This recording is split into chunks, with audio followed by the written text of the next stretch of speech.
Hola, bienvenidos a un nuevo video de Juventud Obrera. Hoy vamos a hablar sobre, diferencias expresas entre el comunismo y el feminismo, lo cual probablemente va a ser un tema que despierte debate, puesto que pues es difícil que una agrupación comunista y que le intente apelar a la juventud sostenga posturas antifeministas. Pero de igual manera nosotros queremos explicar un poco de dónde viene nuestra postura, además de señalar las diferentes leyendas negras que el feminismo ha tratado de esparcir sobre el comunismo, y también pues, señalar sobre todo qué es el comunismo y no el feminismo, el gran emancipador del sexo femenino.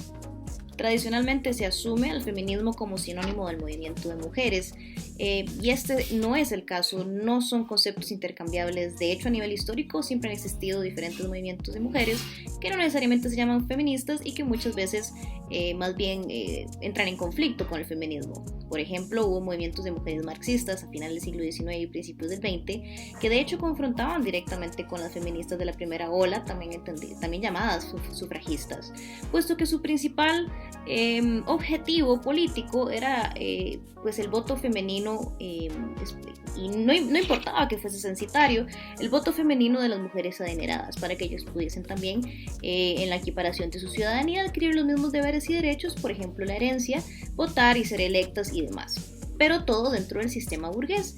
Y muchas de las direcciones de estos movimientos eran principalmente burguesas. Las socialistas, entonces en los partidos de la socialdemocracia, antes de que estos traicionaran la causa socialista, tenían como objetivo principal la organización de mujeres obreras y campesinas pobres contra la explotación y por supuesto la mejora de sus condiciones de vida. Ejemplo de ello es la lucha por la conquista de los derechos laborales relacionados a la maternidad, además de la reducción de horas de trabajo y la equiparación de los salarios con respecto a los sectores masculinos que realizaban el mismo trabajo. Los partidos obreros, aunque técnicamente siempre estuviesen a favor del voto universal y la democracia real alcanzada solamente a través de la dictadura del proletariado, en realidad reconocían que la adquisición del voto femenino no era más que el perfeccionamiento del sistema burgués. De ninguna manera solventaría la contradicción capital-trabajo que genera las condiciones de miseria a las que las mujeres y hombres trabajadores eran sometidos. O sea, que para las marxistas, el feminismo era incapaz de alcanzar la verdadera equidad entre hombres y mujeres. O sea que para las marxistas el feminismo era incapaz de alcanzar la verdadera equidad entre hombres y mujeres, puesto que ignoraba totalmente la realidad material que de hecho generaba esta desigualdad. Este derecho de voto no elimina la propiedad privada de los medios de producción y por tanto no elimina tampoco la contradicción de clase entre la burguesía y el proletariado, y no suprime la causa de subordinación económica y explotación de la mayoría de las mujeres y hombres ante una minoría de mujeres y hombres poseedores. El derecho de voto solamente esconde esta dependencia y esta explotación con el engañoso velo de la equiparación política. Tampoco la plena equiparación política puede ser el objetivo final del movimiento y de la lucha de las mujeres proletarias. Para ellas, la consecución del derecho de voto y de elegibilidad solo es uno entre los distintos instrumentos que le posibilitan poderse reunir, prepararse para el trabajo y la lucha con vistas a la construcción de un orden social emancipado del dominio de la propiedad privada sobre los hombres que sea. Después de la abolición de la contradicción de clase entre explotadores y explotados, una ordenación social de trabajadores libres con iguales derechos y deberes.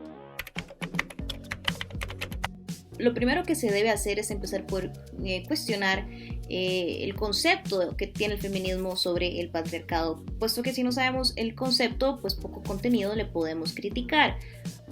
Sin embargo, aquí encontramos un problema, que es que definiciones de patriarcado hay a cuantas feministas haya. O sea que cualquier agrupación o incluso individuo dentro del movimiento feminista puede tener su propia definición de patriarcado, puesto que vamos a ver que no es tan homogénea esta definición. Entonces dijimos, el patriarcado es el sistema de todas las opresiones, de todas las violencias que vive la humanidad, es decir, las mujeres, los hombres y la naturaleza, ¿no? Entonces partimos de una carencia de consenso de términos a lo interno del movimiento feminista. Así que partimos de distintos ejemplos. de la acepción del concepto de patriarcado por parte del feminismo radical, RADFEM, y el feminismo materialista y el feminismo marxista. Algunas de estas definiciones las sacamos de la página web Mujeres en Red. Hay que tomar en cuenta que hay diferentes corrientes del feminismo. Una de las más importantes es el feminismo radical, que se origina con la segunda ola de feminismo en la segunda mitad del siglo XX. Por mucho tiempo el feminismo radical fue parte del feminismo hegemónico, sin embargo hoy en día ya está viendo su postura siendo un tanto traslapada por el feminismo de corte más queer. Una de sus principales autoras, Kate Millett, quien publica Política Sexual, por ejemplo, define en el 69 que para el feminismo radical es la sexualidad de las mujeres el elemento principal de la conformación del patriarcado. O sea, que por medio de las relaciones sexuales es el hombre el que hace ejercicio de la dominación de la mujer. De hecho, esto en su libro de Política Sexual es bastante evidente, puesto que la primera parte la dedica a criticar obras literarias y su descripción grotesca de actos sexuales relativamente violentos. Sin embargo, no es la única postura. Por ejemplo, Ana Jónasdóttir plantea que son las relaciones socioafectivas aquellas que se le pueden llamar heterosexualidad obligatoria, lo que da pie a la opresión de la mujer. Estas dos posturas están bastante relacionadas a esta visión de que el rol social de la mujer es un rol totalmente impuesto, que busca la subyugación del sexo femenino, y que, por ejemplo, el matrimonio y demás instituciones están hechas para sostener esta posición que tiene la mujer en la sociedad. Esto no es del todo falso, pero vamos a ver que algunos de los postulados que ellos tienen no se sostienen sin importantes saltos cualitativos, puesto que son de corte muchísimo más idealista y poco o nada se enfocan en el análisis material de la condición de las mujeres. Otra de las organizaciones que dan origen al feminismo radical de la segunda ola es el New York Radical Feminists, que fue un grupo fundado por Firestone y Coed en el 69 y que acostumbraban a sacar diferentes manifiestos para poner sus posturas con respecto a diferentes temas. Las feministas radicales reconocen la opresión de la mujer como la opresión política en la que las mujeres son categorizadas como una clase inferior basada en su sexo. El feminismo radical es político porque reconoce que un grupo de individuos, hombres, se han organizado juntos por el poder sobre las mujeres y que han creado instituciones en toda la sociedad para mantener este poder. La opresión de la mujer se manifiesta en instituciones particulares. Entre estos se encuentran el matrimonio, la maternidad, el amor, las relaciones sexuales, psiquiatría y consumismo. A través de estas instituciones se enseña a la mujer a confundir sus diferencias sexuales biológicas con su potencial humano total. En cada caso, su diferencia sexual se racionaliza para atraparla dentro de la institución. Se debe tomar en cuenta que si realmente se quiere buscar el patriarcado en todo, se puede encontrar, ya que al carecer de una definición clara, como podemos ver anteriormente, es una definición muy, muy amplia, pues todo vale. Como se puede observar, las teóricas que originan el movimiento RADFEM sostenían la existencia de un pacto consciente entre hombres para subyugar a las mujeres, que con el paso del tiempo pasó a impregnar gran parte de las instituciones sociales y políticas modernas.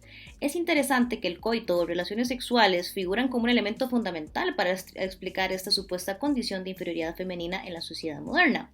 De hecho, Millett, en su texto Política Sexual, detalla cómo encuentros sexuales violentos en la literatura demuestran una institucionalización de la agresión de género mediante el dominio sexual. Sin embargo, las formas en las que los seres humanos practiquen sus relaciones sexuales pueden ser muy variadas y no demuestran una relación directa con la inferioridad de la ciudadanía femenina en tiempos anteriores. Las RADFEM de Nueva York, de igual manera, poseían ya posturas que fueron posteriormente adoptadas por el feminismo materialista, en donde la mujer era entendida como una clase social basada en su sexo, casi como una estructura paralela al capitalismo que por un sadismo internalizado de los hombres y consciente busca subyugar a la mujer al hombre en las sociedades humanas. De hecho, en la política del ego establecen como uno de sus principios básicos, el punto 10, en lo que creemos, que la liberación de la mujer no es la liberación humana, y colocamos la causa de las mujeres por encima de todas las demás causas. Si eso no es indicativo de las posturas de los quienes originan el feminismo radical, pues no sé qué es. Feminismo materialista. Lidia Falcón considera a las mujeres como una clase social y económica, siendo los padres maridos quienes controlan el cuerpo femenino y se apropian del trabajo productivo y reproductivo de aquellas. Para Cristina y Delphi, existe una relación de producción entre marido y mujer en la familia nuclear moderna, consistente en la relación de una persona o jefe cuya producción se integra al circuito mercantil, con otra que le está subordinada, porque su producción que no se integra a este circuito es convertida en algo invisible, en virtud del matrimonio y del trabajo doméstico gratuito. Las mujeres comparten una posición común de clase social de género. El problema principal con la definición dada por Lidia Falcón con el feminismo materialista es la categorización que hace con respecto a las clases sociales, dando a entender que las mujeres son una clase social aparte del hombre, y que por tanto estos dos grupos tienen unos intereses económicos y políticos antagónicos, haciendo alusión a una especie de modificación de la dialéctica de proletarios y burgueses por la de hombre y mujer. Esto es erróneo por un motivo muy sencillo: los hombres y las mujeres en realidad no tienen intereses antagónicos, porque no es su sexo el que determina sus intereses como clase, sino la postura que tienen frente a los medios de producción, algo que, de ningún modo, crea fricciones entre hombres y mujeres, sino en conjunto como clase social, determinada por la propiedad o las relaciones de dependencia frente a los mismos. En esta situación se ven envueltos los proletarios y los burgueses, que con independencia de su sexo pueden ejercer ambas posturas frente a la industria, los servicios, entre otras cosas. Es decir, no existe ningún tipo de distinción, insisto, frente a los medios de producción si se es hombre o mujer. Pueden haber patrones mujeres y trabajadores del sexo femenino, y ello solo les adversará con su clase antagónica, no con su semejante de sexo masculino, con el que efectivamente tienen la misma finalidad, es decir, el de extraer la plusvalía de sus trabajadores. Feminismo marxista. En la línea del feminismo marxista, una de sus exponentes más importantes, A.D. Hartman, sostiene la teoría de los sistemas duales, definiendo el patriarcado como un conjunto de relaciones sociales entre los hombres que tienen una base material, aunque son jerárquicas, crean o establecen interdependencia y solidaridad entre ellos que los capacitan para dominar a las mujeres. No es solo el sistema, sino los valores como tales quienes oprimen a las mujeres. La restricción de su sexualidad junto al matrimonio heterosexual, como formas de control sobre la fuerza de trabajo de las mujeres, son elementos cruciales del patriarcado, que no descansa solo en la familia, sino en todas las estructuras que posibilitan este control. De igual manera, con el feminismo marxista, plantea desde los postulados de Hartman que el sexo masculino como sujeto político organiza la opresión hacia la mujer en su conjunto. Esta idea es algo que no tiene nada que ver con el método que ofrece el marxismo, dado que no parte de la dialéctica de clases, sino de un entendido en donde los hombres y las mujeres se ven como un conjunto separados de su condición de clase. Es por este motivo que, por mucho que algunas personas intenten insistir, el planteamiento que defienden Kollontai, Zetkin y Luxemburgo no tiene ninguna relación con los postulados del feminismo marxista, cuya datación es posterior a las obras de estas autoras y dirigentes comunistas, que siempre tuvieron presente la condición femenina como un elemento constitutivo de la lucha de la clase obrera. Pero esto lo abordaremos más adelante. El feminismo no ha logrado dar con un concepto coherente para patriarcado y parece reducirse a una interpretación general de un sistema de instituciones que promueven la inferioridad femenina mientras promueven la superioridad masculina de alguna manera. Para el feminismo, el patriarcado es un concepto vacío que se puede llenar con lo que le convenga en el momento. La definición feminista dista mucho de la definición histórica y sociológica de patriarcado, que no significa más que gobierno de los padres. Eso se refiere a una estructura política en donde el estatus jurídico político de la mujer y los hijos se ve sometido a la autoridad o la patria potestad del padre de familia, más allá de alcanzada la edad adulta.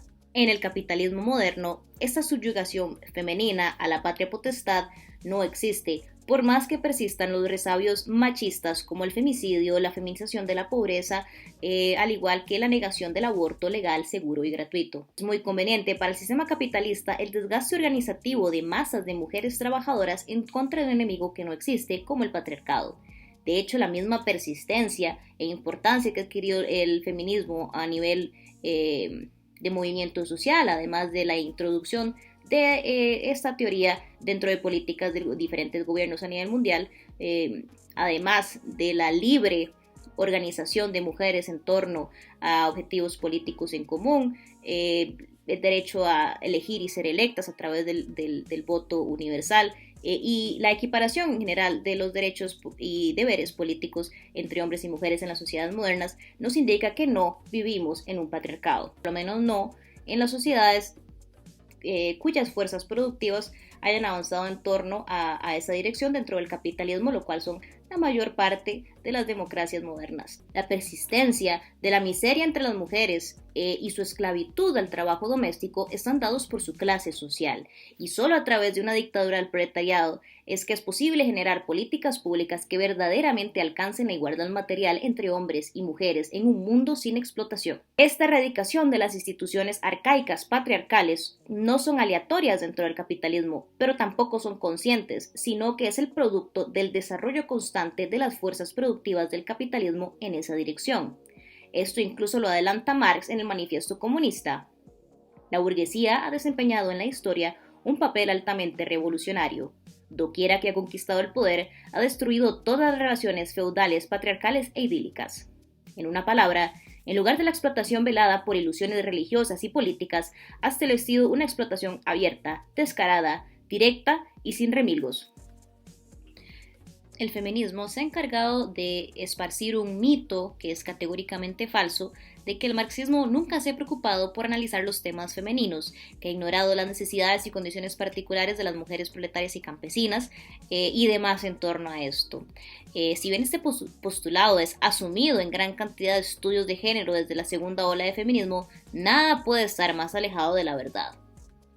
Uno de los primeros escritos que busca analizar el origen de la subyugación del sexo femenino, además de las condiciones materiales e históricas que han definido esta opresión femenina a través del tiempo, es La familia, la propiedad privada y el Estado, por Federico Engels, uno de los padres del materialismo histórico. Este libro demuestra la relación entre el origen de la propiedad privada, la sociedad esclavista y la familia, además de la revolución patrilineal que acabó con el derecho matriarcal y subordinó a la mujer al campo reproductivo y privado del hogar, al igual que a los hijos y esclavos. Según Engels, esto fue lo que dio origen al patriarcado y define a este como una organización de cierto número de individuos, libres y no libres, en una familia sometida al poder paterno del jefe de esta. En la forma semítica, ese jefe de familia vive en plena poligamia, los esclavos tienen una mujer e hijos y el objetivo de la organización entera es cuidar del ganado de un área determinada.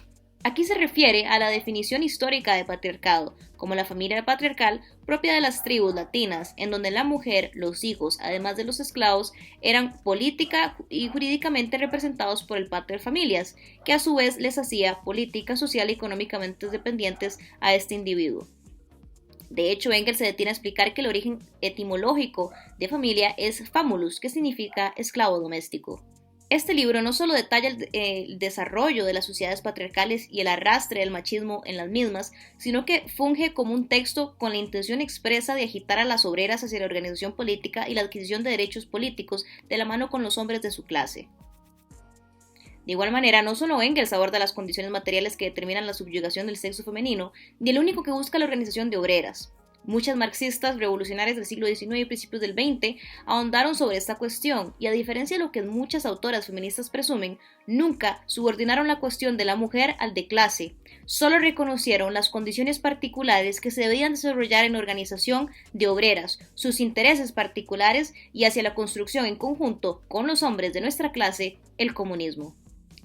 Para que la mujer llegue a obtener la plena equiparación social con el hombre, de hecho, y no solo en los textos de leyes y sobre el papel, para que pueda conquistar como el hombre la libertad de movimiento y de acción para todo el género humano, existen dos condiciones indispensables: la abolición de la propiedad privada de los medios de producción y su sustitución por la propiedad social, y la inserción de la actividad de la mujer en la producción de bienes sociales dentro de un sistema en el que no existan ni la explotación ni la opresión.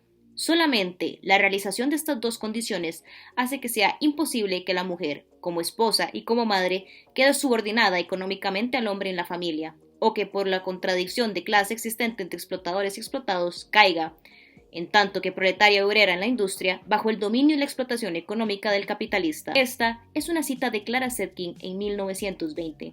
Si estos planteamientos anteriormente desarrollados por Engels no convencen a algunas feministas acerca de la importancia que tenía el desarrollo de la cuestión femenina en el marxismo, habría que recordar la amplia obra de autoras como Alexandra Kollontai y Clara Zetkin, y también presentes en dirigentes como Luxemburgo y Krupskaya. Kollontai, al lado de Zetkin, tiene una cantidad inmensa de libros, discursos y artículos al respecto, abonando más contenido de la hipótesis de Engels acerca de la propiedad privada como origen de la opresión femenina y la permanencia de la misma en los distintos regímenes sociales. Esto está presente sobre todo en la obra de Kollontai, La mujer en su desarrollo social. Si hay algo característico de estas autoras es que no solo no se consideran feministas, sino que en gran medida sus textos son dedicados a combatir esta postura, dada su estirpe liberal burguesa en su acepción de la liberación de la mujer. El feminismo entendía que la ampliación de derechos no era suficiente para la equiparación de los hombres y las mujeres. Esto suponía una acción política delimitada por los esquemas del sistema burgués, el cual debía ser anulado por el comunismo. Mientras que la libertad en su significado burgués significa la libertad para explotar y la condición del obrero libre, la libertad para el comunismo no podía darse sin la abolición de las clases sociales y el Estado. Por lo tanto, todo planteamiento que crea la emancipación política de la mujer como un fin en sí mismo, para el comunismo solo significaba una condición en la cual los hombres y las mujeres proletarias estaban igual de oprimidos ante el Estado burgués. Dentro de esta conceptualización anteriormente hecha, se puede decir que la procedencia de las posturas feministas y de las mujeres marxistas antes mencionadas no son solo distintas, sino que además son antagónicas. Hay quienes matizan que estas autoras en el contexto actual pueden considerarse feministas. Esto es porque no han puesto atención a la vigencia de las críticas de las mismas al feminismo.